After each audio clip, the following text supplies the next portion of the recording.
今日我哋好高興再次請到陳華正傳道為我哋宣道。佢今日嘅為我哋分享嘅題目咧係因着信。現在請陳傳道。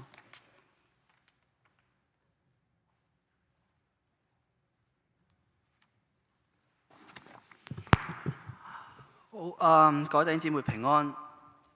咁咪睇睇如果你聽經文咧，整篇嘅經文希伯來書嘅11章裏邊咧，最多出現嘅字眼就係因着信啊。咁所以我哋今日我哋要講嘅主題，我都係取咗呢個名，叫因着信。我哋要講嘅係信咁樣。咁我喺加拿大呢3年幾嘅事工裏邊咧。咁我自己嘅工作咧，主要都係咁大家都好清楚，就係接待即係新移民嘅工作。咁喺呢個過程裏邊，其實我都接觸咗好多唔同嘅人。咁特別係喺呢個加拿大呢個地方咧，咁其實我就更加渴望咧去將信仰咧去到帶過俾佢哋。咁綜合咗呢3年幾嘅經驗咧，咁我就發現咧唔同人咧都有唔同嘅回應嘅。咁一啲人咧。咁佢就其實係好積極嘅嚇，即係佢係好計劃、好着眼於自己眼前嘅生活，即係諗好多嘢去做嘅。咁咧，但係咧佢就其實佢冇咩空間啦，亦都冇咩興趣啦，去聽咧或者去接受信仰，因為佢個心已經塞滿晒啲嘢。咁亦都曾經有人同我講咧，佢話咧佢係一直咧都感受到咧。自從嚟咗加拿大之後咧，都感受到有股力量咧，係帶領住佢，為佢安排呢一切。咁我就同佢講：我話呢個力量就係上帝啦。咁我同佢去講福音，咁我都以為即係都掂㗎啦咁樣。咁但係佢最後竟然同我講，佢話佢都係唔想放手去將自己條命交出嚟，佢想繼續掌控自己嘅人生，佢需要安全感。都有人同我講，佢話如果有神嘅話，咁點解個世界會係咁樣呢？特別我哋睇2026年，即係個開局咧都唔係話太好。我哋可以睇下美國，我哋睇下伊朗，即係四周仍然係好混亂，好多人受苦，好多人已經唔再相信上帝嘅存在。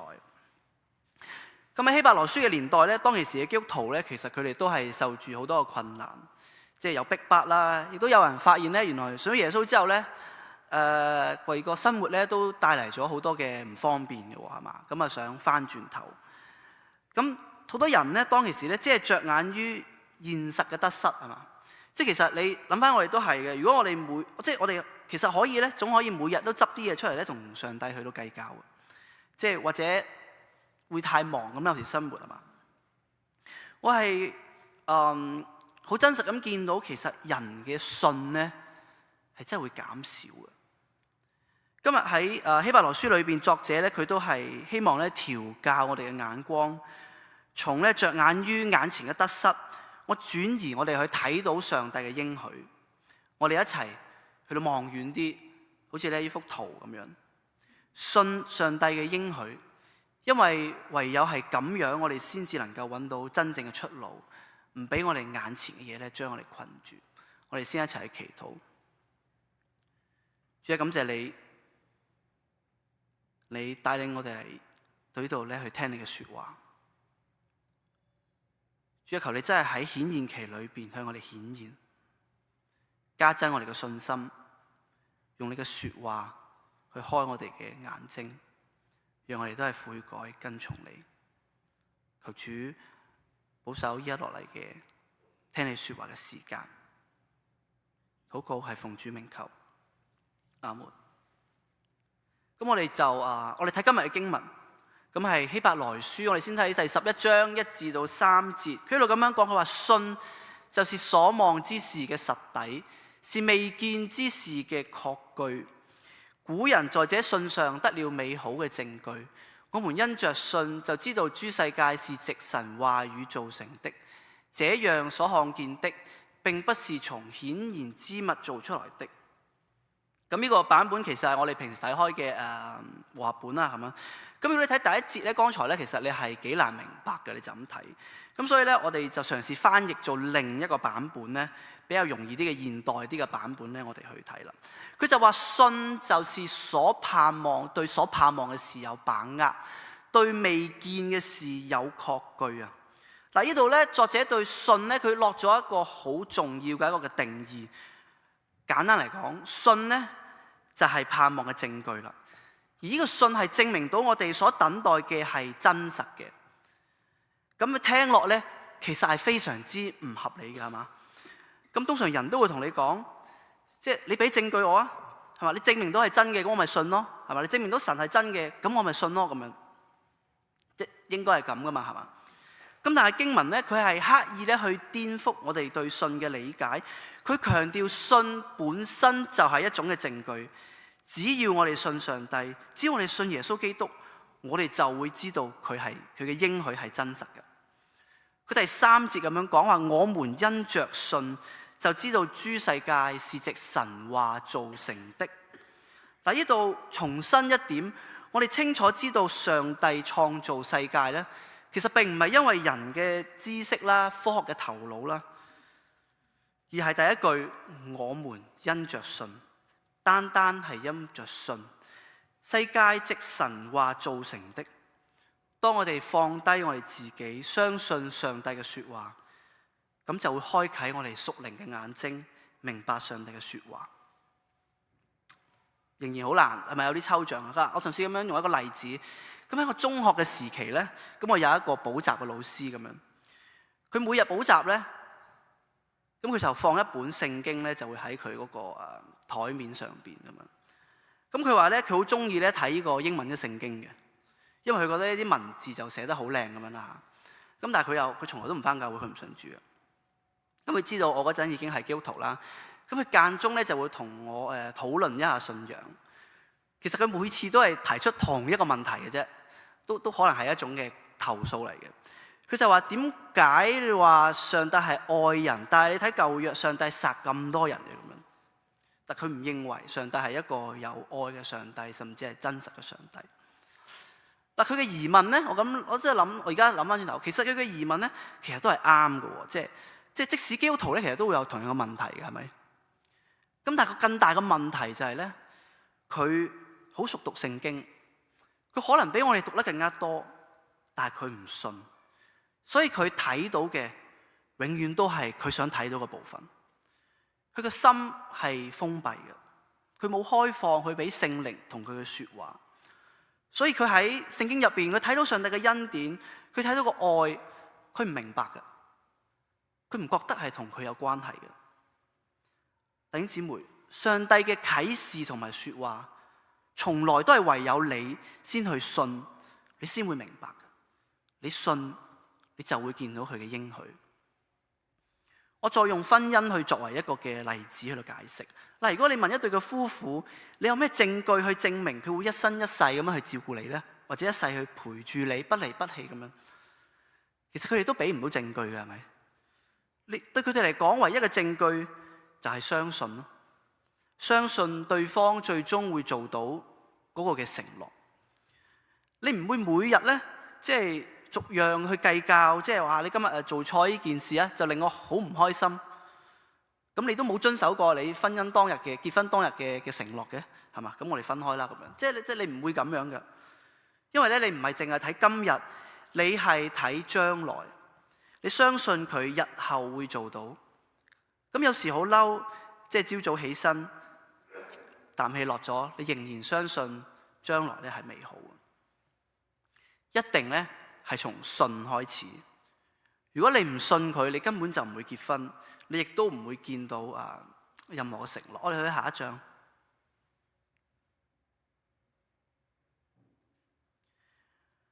咁其實都好相似嘅，就係咧，其實我哋都唔會每日咧去同上帝去計較嘅，因為我哋相信上帝會有最好嘅安排，成就佢嘅應許。咁當然即係婚姻只不過係一個比較相似嘅一個比喻，即係婚姻仍然係會失敗嘅，係咪？但係咧，上帝就唔會。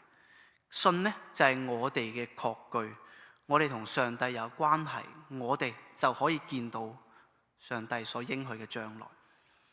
咁喺希伯來書佢整個11章咧，都係講信咧就係未見之事嘅確據。佢喺第2節佢再講，佢話頭先講到話古人喺呢信上面得到美好嘅證據，跟住喺整個第11章咧，頭先我哋主席讀嘅時候都見到，就係列舉咗好多舊約人物咧佢嘅見證。跟住我哋就直接去睇，去睇12章1至到2節啊。咁如果我哋睇聖經咧，通常佢就分開唔同嘅章節嘅。咁但係章節咧係即係後邊嘅人去加上去嘅。咁咧好似將佢哋分開咗。咁但係事實上咧，12章1至2節咧就係整個第11章嘅總結嚟嘅。嗱，我哋一齊讀啊，1、2、3。我們既有許多的見證人，同雲彩環繞我們，就當放下各樣的重擔，脫去容易纏累我們的罪，全心忍耐，奔在我們前面的路上，仰望為我們信心始創成終的耶穌。呢度佢所講嘅見證人就係呼應住第11章2節嘅古人在這信上得了美好嘅見證。嗱，作者佢用古人嘅生活見證去到鼓勵我哋。咁多個世代以嚟，好多人都係因住信見到上帝嘅應許。當我哋去講信嘅時候咧，其實我哋係必須咧從人嘅生活咧去開始講嘅，啱唔啱？因為信咧其實係一個經驗性嘅嘢嚟嘅，佢唔係一種嘅知識嚟嘅，佢係話俾人聽你係點樣去到生活。有時咧你睇聖經嘅時候，喂，好似上帝感動你去同你講嘢咁樣，即係你係必然咧係會有一啲嘅轉化，或者甚至係生活上嘅一啲嘅改變。信係一個嘅源頭，然後咧會帶嚟行動。因着信，我哋知道上帝嘅應許係真，我哋就帶住盼望咁生活。嗱，我哋而家就去睇下咁樣古人咧係點樣實踐佢哋嘅信啦。嗱，作者佢舉例咗好多嘅人。嗱，我想今日咧同大家睇咧其中3個人，我哋先睇2個。呢度講佢話係亞伯因着信獻祭與神，比該隱所獻嘅更美，因此便得了稱義嘅見證，就是神指他禮物作的見證。他雖然死了，卻因着信仍舊說話。以色列人因着信圍繞耶利哥城7日，城牆就倒塌了。妓女喇合因着信曾和平平地接待探子，則不與那些不順從的人一同滅亡。亞伯係夏娃同亞當嘅兒子啦嚇，佢因住信喺獻祭嘅時候，將最好嘅獻俾上帝。亞伯咧，但係其實可以話係一位即係最唔顯眼，即係最唔起眼嘅一個人物嚟。基本上，即係佢嘅人生咧就好普通啦嚇。其實佢只係對上帝好忠心同好認真嘅啫，不過就冇咩好下場，就俾佢嘅兄弟該人咧就因為妒忌就殺咗。佢一生人咧都冇咩特別嘅成就，更加就冇後代。咁去到好多年後，到以色列人佢去出埃及去攻打耶利哥嘅時候，咁咧當時咧以色列人咧就攻打耶利哥啦。咁佢哋嘅領袖係邊個啊？帶佢哋過約旦河進入迦南地嘅領袖，其實咧就係約書亞。咁但係希伯來書嘅作者就居然冇將佢擺入信心偉人嘅行列嘅裏邊，反而記低咗呢一位咧住喺耶利哥裏邊嘅外邦女子，仲要係妓女嘅喇合。嗱，喇合喺耶利哥城裏邊，佢保護咗約書亞派嚟嘅探子。因住信呢，佢對探子講咗一番說話，佢話：我知道耶和華已經把這地賜給你們。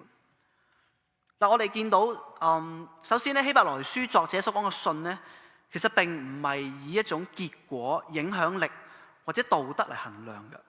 嗱，我唔係話做大事冇用或者係道德唔重要，而係更重要嘅係，我哋首先要知道，我哋所做嘅嘢係咪因着信呢？希伯來書作者佢不停咁強調因着信，但係大家亦都要留意，其實該隱都係信上帝嘅，佢都有獻祭嘅，係嘛？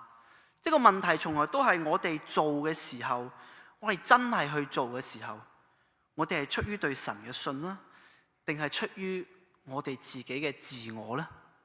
係嘛？係非常之唔同嘅出到嚟。我諗我哋都係見過唔少。拉合嘅民族係以色列嘅敵人，但佢相信上帝，順從上帝嘅心意，唔去同以色列人為敵。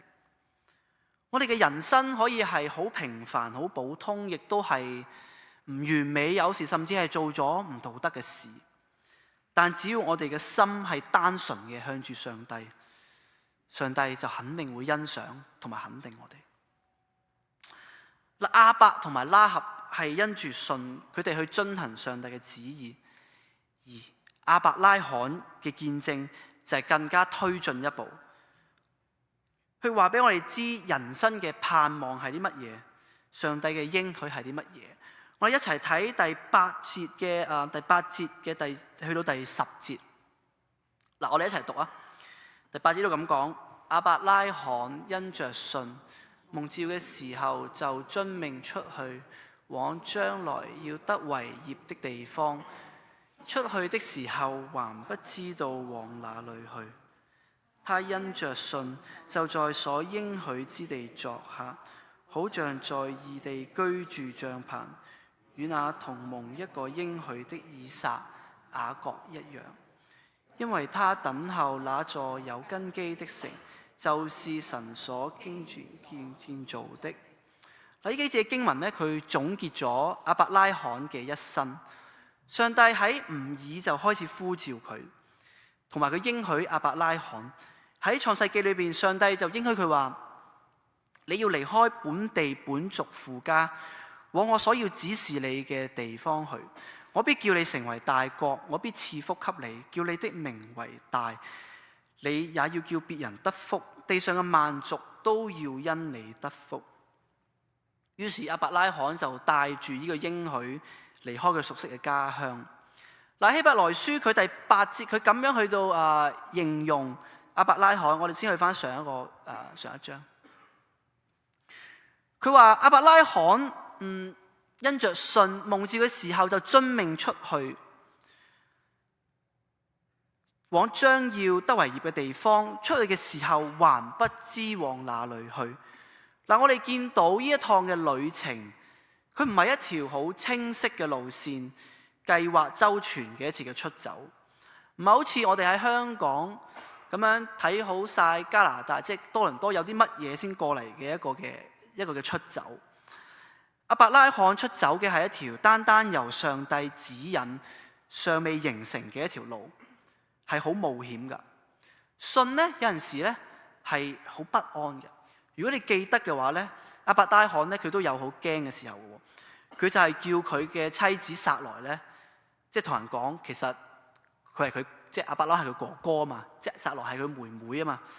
因為咧亞伯拉罕好驚咧，當地人咧搶走撒萊，然後咧就殺咗佢。咁但係其實我哋知道亞伯拉罕佢並唔係一個魯莽嘅冒險家，佢係因着信，佢唔再將見到嘅安穩當作咧終極嘅依靠。佢相信呼召佢嘅上帝比一切地上嘅嚟得更真實。呢一種嘅信服係我哋嘅人生唔知道終點係喺邊度，睇唔清楚，但係我哋知道原本呢一個地方唔係我哋嘅歸宿，上帝要我哋跟佢走。當亞伯拉罕出發之後，作者喺第9節佢描述得係更加嘅精彩。佢寫住他因着信，就在所應許之地嘅作客，好像在異地居住帳棚，與那同蒙一個應許嘅以撒、雅各一樣。呢度係更加違反常理，即既然已經到咗應許之地，應該進入一種安頓、安居落嚟嘅狀態。但作者佢強調，佢到咗應許之地之後，仍然係好似作客一樣，只係居住喺一個帳篷，做一個遊牧嘅人。嗱，大家都知道亞伯拉罕其實佢並唔係冇能力去安居，其實佢係有錢嘅，佢亦都係有好多個僕人嘅，但佢拒絕讓呢個已經得到嘅或者呢個安舒區去取代嗰個仍然等候嘅應許。我哋下一章。一次嘅出走已經係需要好大嘅勇氣，但真正持續嘅信係，即使已經到達應許嘅地方，仍然去選擇唔安定落嚟。人係好想去安頓落嚟嘅。既然上帝都已經賜給俾我哋，即係有咁好嘅人生啦，咁我哋好希望就停留喺呢一刻裏邊啦，係咪先？但信帶俾我哋嘅挑戰係，唔單止我哋要向前走，而係一個更加困難嘅一個姿態，就係唔去安頓落嚟，永遠承受嗰種未完成嘅應許，仍然係要跟住上帝出走。弟兄姊妹，當你去真係去決志信耶穌，行入呢個信心之路去跟從主嘅時候，唔好以為信仰就會帶俾你一種安居樂業嘅感覺，好舒適嘅嗰種嘅生活。真正嘅信其實係讓人重新定義生活嘅方式。我哋仍然喺呢個地上工作、生活、養妻活兒、認識朋友、完成你嘅人生目標，或者順利，或者困難，我哋每日好認真咁嘅生活。但信話俾我哋知，冇一樣係你嘅依靠，係你最終嘅依靠。而亞伯拉罕嘅見證所呈現嘅，佢唔單止係一種嘅口號，呢個係佢嘅真實嘅行動。咁我就會問啦，亞伯拉罕佢點解佢願意長期都喺咁唔穩定嘅情況下去到生活呢？我哋去到第10節，佢話因為佢等候那座有根基嘅城，就是神所經營、所建造嘅。其實佢並唔係唔希望安頓落嚟，而係拒絕將暫時當作最終嘅，將盼望放喺嗰一個只有上帝能夠建造有根基嘅地方。經文佢強調呢座城咧係上帝經營同建造，並唔係由人去建造。希伯來書作者希望將我哋安放喺一個更穩固嘅地方。弟兄姊妹，請相信一件事，無論生活過成點，你想站立得住嘅話，唔在於喺你依家腳下擁有嘅一切，而係等候神嘅應許。跟住落嚟，你一定會再問，咁要等到幾時呢？係嘛？即係等太耐，人就會灰心，就係想停低，揾啲嘢去靠住，去依靠一下咁樣。但係我哋要記住一點，首先我哋等待係因着信，信係我哋嘅證據，證明呢，我哋所等嘅一定會實現。呢一個係完全唔同嘅生命嘅定位。希伯來書對於等待呢個問題咧，俾咗一個非常獨特嘅回應。我哋一齊讀第13至到第16節，我一齊讀。這些人都是存着信心死的，並沒有得着所應許的，卻從遠處望見，且歡喜迎接，又承認自己在世上是客旅，是寄居。這話的人是表明自己要找一個家鄉。他們若想念所離開的家鄉，還是可以回去的機會。他們卻羨慕一個更美嘅家鄉，就是在天上。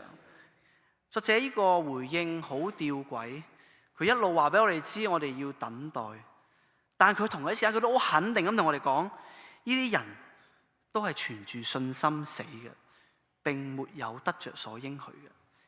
其實弟兄姊妹，你係等唔到嘅，呢個應許係等到你死嗰日，你都等唔到嘅。但未完，我想大家睇到呢個對比，你得唔到，但係你遠處望見，你又會歡喜迎接嘅。你得唔到，你仲反而更加肯定去承認自己只係世上嘅客旅。喺第14節佢話，說這話的人表明自己要揾一個嘅家鄉。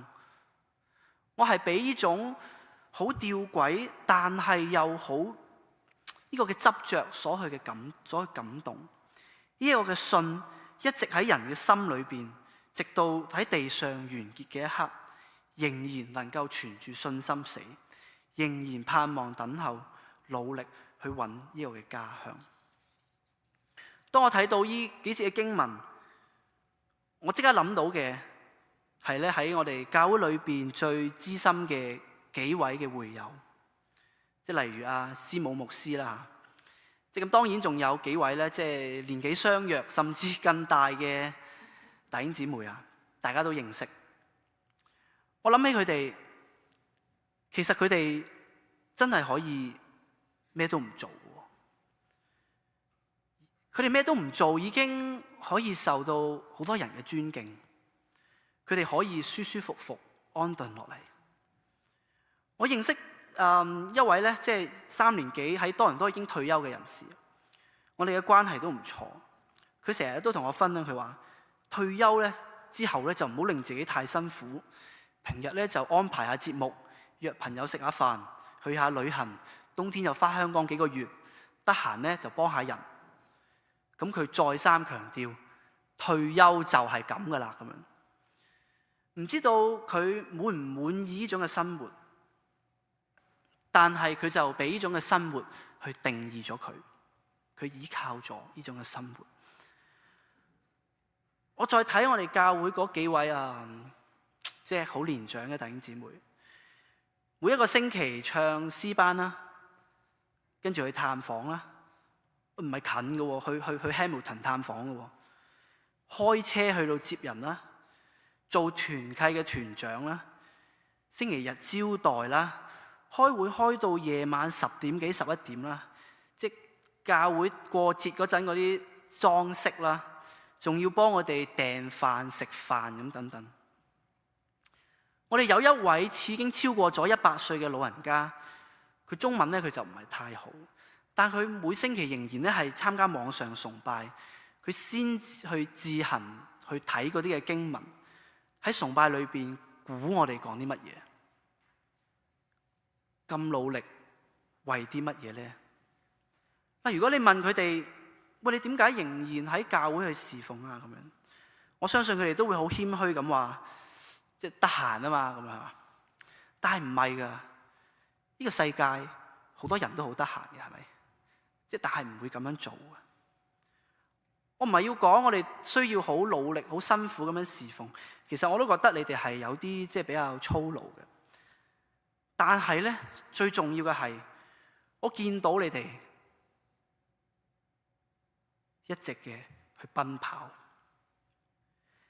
你哋一定係揾緊一啲嘢，一啲呢個世上冇嘅嘢，你哋嘅心唔想安頓落嚟，因為你哋仲未揾到。你哋見到自己嘅兒女，見到自己嘅孫，或者一啲你哋着緊嘅人，可能佢哋都讀咗好好嘅大學啊，收入好好，覺得好唔錯，但佢哋未認識主，你好緊張嘅。你哋知道呢啲唔係一個終點，你哋喺呢個世上係唔會安頓落嚟，因為你哋因着信，知道仍然要出走。你哋知道呢個世界上有另一個更加永恆、超越嘅真實，你哋仍然係努力奔向上帝嘅應許，尋找嗰個真正嘅家鄉。第13節呢度佢話應許係乜嘢啊？從遠處渴望見，且歡喜迎接。我相信有部分嘅人喺度，其實已經睇唔到20年後嘅教會係一個咩境況。大家都好關心阿 Mia， 依家又睇住阿 Fia， 都唔一定能夠等到 Mia 長大之後出嚟服侍嗰陣嘅樣嘅，見唔到嘅。大家招待嚟到呢度嘅新移民朋友，佢哋可能最終都唔會留低嘅。我哋侍奉主，我哋好期待嗰個應許，但係到咗最後嘅時刻，其實好多時候你都只係能夠遠處觀看，其實你得唔到嘅。雖然我哋唔能夠擁有呢個嘅應許，但係當我哋仍然能夠遠處望見嘅時候，代表住我哋一直都係走喺正確嘅路上邊，一直係走喺上帝為我哋預備嘅路上面。正正係因為我哋能夠遠處望見，我哋睇到，我哋知道上帝嘅應許係真實嘅。我哋雖然喺在生嘅時候未能夠擁有，但係我哋就一直喺路上面見證住上帝嘅工作同恩典，推動我哋一路行落去。喺服侍嘅過程裏邊，成日都遇到有人同我哋講：我唔信耶穌㗎，我唔會信耶穌㗎咁樣，係嘛？但係又經常喺教會見到佢嘅。佢哋有時又會好認真咁聽同埋回應嘅，得閒又會主動揾下你咁嘅。上帝一直喺度工作，我哋從遠處望見呢一個嘅應許，並且歡喜迎接。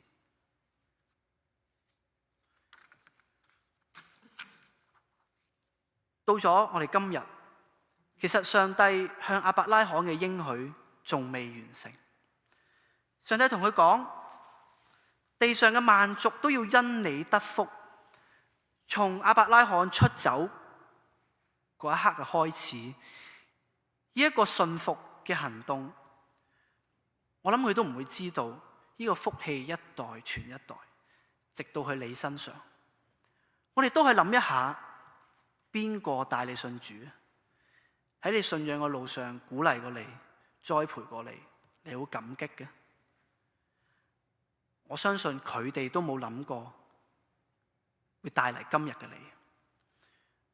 我諗翻起當日呼召我喺我中一嘅時候呼召我嗰位嘅姊妹，我好肯定佢唔知道呢件事。永遠都唔好睇小你今日所做嘅一個微小嘅行為，上帝會使用。永遠唔好對上帝失去盼望。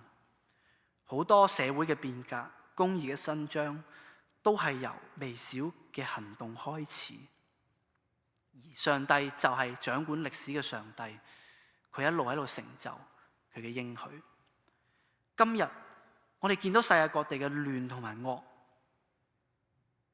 或者我哋都好似好無力，但係我哋唯一嘅出路就係信，成為光，一齊去做。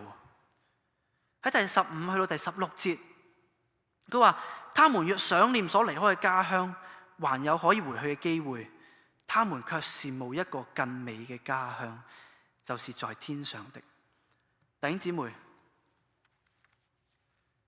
其實你哋仲可以翻轉頭，我哋仲可以翻埃及嘅，我哋可以翻返去我哋以前嘅生活嘅，安頓落嚟。但我知你哋唔會，因為你哋有信，你哋羨慕一個更美嘅家鄉。今日讓我哋都一齊去再次去出走，然後我哋一齊遠處看見上帝嘅應許就喺前面，我哋歡喜迎接，我哋一齊祈禱。主啊，求你憐憫我哋，我哋真係好軟弱，我哋喺度生活，面對緊好多嘅問題，好多嘅困難。我哋面對住身份前途嘅未明，我哋可能面對住生活一啲好基本嘅揾工等等，我哋去好唔穩定，好擔心。我哋可能擔心我哋嘅仔女，擔心我哋能唔能夠喺度安居，甚至我哋嘅手裏邊，我哋嘅心裏邊仍然係握住好多嘢，我哋唔能夠去到放低。有時我哋都唔明點解我哋會咁放唔低，但係我哋就係忍唔住，我哋要去握住。主啊，求你真係憐憫我哋嘅軟弱，求你再次讓聖靈喺我哋心入面動工，讓我哋都揾翻我哋當初嘅嗰份信。主啊，讓我哋都明白，其實我哋靠唔到乜嘢，我哋能夠依靠嘅就係嗰份嘅信，因為喺信裏邊，我哋先能夠望見你嘅應許。我哋喺信裏邊，我哋先能夠望見你為我哋預備嘅，其實比我哋依家握住嘅更加真實。你帶我哋出走，因為你知道俾我哋企嘅地方，我哋將來要去嘅地方，比我哋依家企嘅地方係更加嘅美好。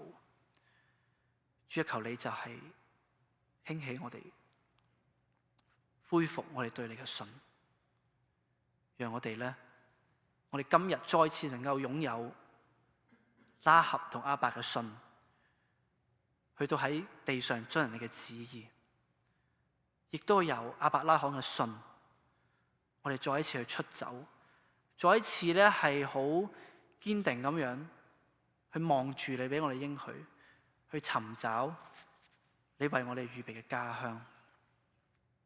主啊，我哋感謝你，我哋嘅祈禱係奉主名祈求。